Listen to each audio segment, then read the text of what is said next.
राधे राधे, जय श्री कृष्ण। दर्शकों, जीवन में कभी भी अपने आप को कमतर नहीं आंकना चाहिए। ईश्वर ने जो किया है उसी में सबकी भलाई है।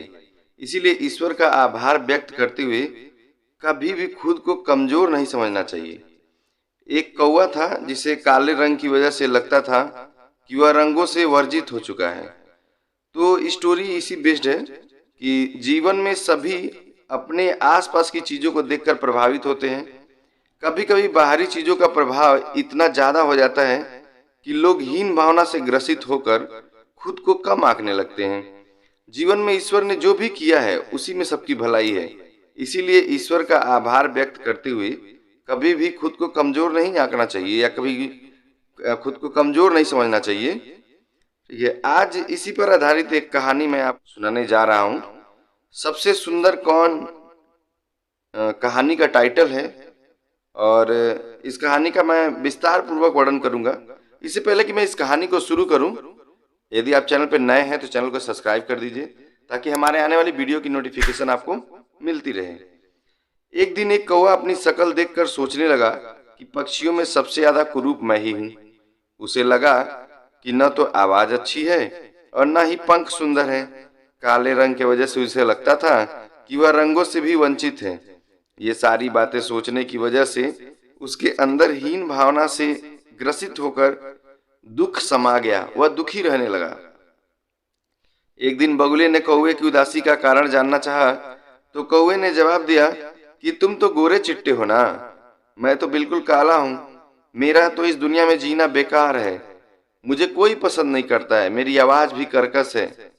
बगुले ने कौवे से कहा, दोस्त, मैं कहाँ सुंदर हूँ? तोते को देखो, हरे पंख, लाल चोंच, काश मेरे पास भी ये सब होता। बगुले की बात सुनकर कौवे को सुंदरता को जानने की इच्छा हुई। वह तोते के पास पहुंचकर बोला कि तुम इतने सुंदर हो, खुश तो तुम बहुत होते होगे। जवाब में तोते ने कहा, मैं खुश तो था लेकिन मोर को देखकर दुखी हो गया क्योंकि वह मुझसे ज्यादा सुंदर होता है। मोर की खुशी जानने के लिए अब कौवा उससे मिलने के लिए जंगल में खोजने लगा, परंतु एक भी मोर दिखाई नहीं दिया। जंगल वालों से पूछा, बहुत पता किया तो पता करने के बाद पता चला कि मोर को चिड़ियाघर वाले उठा ले गए हैं। कौवा मोर की तलाश में चिड़ियाघर पहुंच गया। वहां पर उसने मोर की सुंदरता पर चर्चा करनी चाहिए, लेकिन मोर उल्टा रोने लगा। उसने बोला, क्या बताऊं यार, ईश्वर का धन्यवाद करो जो तुम सुंदर नहीं हो, वरना तुम भी पिंजड़े में होते। देखो मैं सुंदर हूं तो मैं पिंजड़े में बंद हो गया हूं। इन लोगों ने मुझे पिंजड़े में बंद कर दिया है। सुंदर होने की क्या यही सजा है? अब इस कहानी से शिक्षा क्या मिलती है कि कौवे को अपनी गलती का एहसास हो गया। उसे समझ में आ गया कि ईश्वर की बनाई जो चीजें हैं उस पर हमें सवाल नहीं करना चाहिए, क्योंकि यदि हम उस पर सवाल उठाते हैं तो फिर ये समझिए कि उसके क्रिएशन पे, उसके जो उसका निर्माण कार्य है उस पर हम सवाल उठा रहे हैं, उसके इस संसार के चलाने के तरीके पर जो है सवाल उठा रहे हैं, जबकि मेरे हिसाब से ये सब जो है अच्छा नहीं है।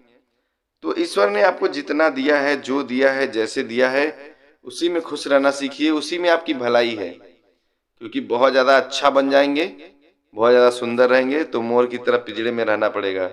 कौवे को अपनी इस गलती का एहसास हो गया। तो मेरा कहना यह है कि यदि आप भी किसी बात को लेकर के ग्रसित हैं कि मैं ये नहीं हूं, मैं वो नहीं बन पाया, मेरे में ये कमियां हैं, तो आप इस चीज को समझिए कि उस कमी को आपके ईश्वर ने आपकी अच्छाई के लिए दिया है, ना कि आपको हर घड़ी ये एहसास करके या सोच करके दुखी रहने के लिए कि मेरे अंदर ये कमी है, मेरे अंदर वो कमी है। तो उस चीज को, उस कमी को जो है अपनी ताकत बनाना है, उस कमजोरी को अपनी ताकत बनाना है। और कभी भी जो है अपने आप को इस भावना से ग्रसित नहीं करना है, दुख की भावना से ग्रसित नहीं करना है कि मेरे अंदर ये कमियां हैं। आई होप कि ये वीडियो आपको बहुत पसंद आया होगा। वीडियो पसंद आया हो तो वीडियो को लाइक और शेयर करना बिल्कुल मत भूलिए। Thank you very much for watching.